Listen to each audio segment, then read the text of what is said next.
Hi, my name's Ginny Bootman. I'm a primary school teacher and a special needs coordinator, and I like to talk about the role of kindness and empathy within the classroom context and wider. So today I want to talk to you about kindness. So I decided to look up in a dictionary what kindness is, and kindness is seen to be when an individual is generous, when they are friendly, and when they are considerate. And I actually think those three aspects really do sum up what kindness is. So when we're talking about kindness, if we're not careful, it's all about us being kind to other people. What I want to pull it back to is the fact that we need to be kind to ourselves. We can give kindness out, but if we're not careful, we can end up being wrung out because we've given away all of our kindness and we do just feel wrung out. So first thing we need to do is we need to be kind to ourselves. Sometimes that's easier said than done. So an example being, if somebody wants us to do something at school and we're busy and we haven't got the time, we are allowed to say no. We are allowed to say no. And in my experience, once I've said this to people, they acknowledge it and they are absolutely fine with it. On the occasions when I've said, I can't actually see you at the moment, but let's have a meeting, people actually like that because they like the fact that I'm going to give up more of my time to have a meeting, generally over a cup of tea, but a meeting with them about what they want to talk about, rather than what we end up with is the corridor conversation. We're all so busy, we go along the corridor, we have a few words, but it's not actually a proper conversation. So I like to have a conversation over a cup of tea, and then it just gives it more kudos, really. So by saying no, we need to think how we say no, but actually it can work to everybody's advantage. When we're talking about being kind to ourselves, sometimes we also have to tell people if they've done something which actually perhaps upsets us. And that's hard. I think that's quite hard because we all want to be liked. So by saying that somebody's done something that has upset us, if we're not careful, we have a fear that people will judge us or not like us. Give it a go. In my experience, it actually helps both parties. So if something happens and you tell somebody that actually what they did upset you, they had no idea. They had no idea until you told them. And actually, if you tell them, it's highly likely they won't do it again. So I think we need to have in the forefront of our mind, let's be kind. Let's be kind to ourselves. Let's think about saying no, and let's make people aware when they do things that do upset us.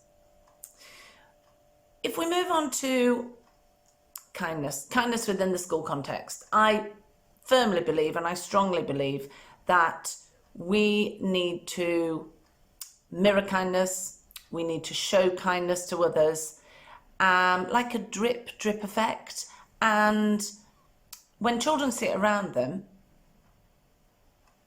they start to feel it, they start to see it in others, and it really, really does have a huge impact.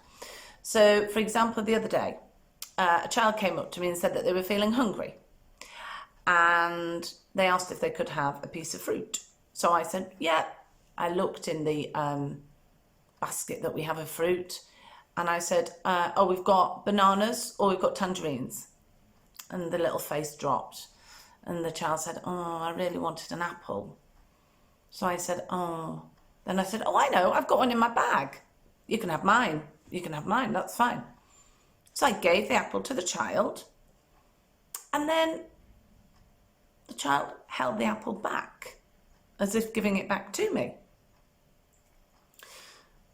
And then said, could you cut the apple in half for me, please? So I said, yes, that's fine. I cut the apple in half, gave it back, and then The child held half the apple back out to me. And I said, "Oh, what's that for?"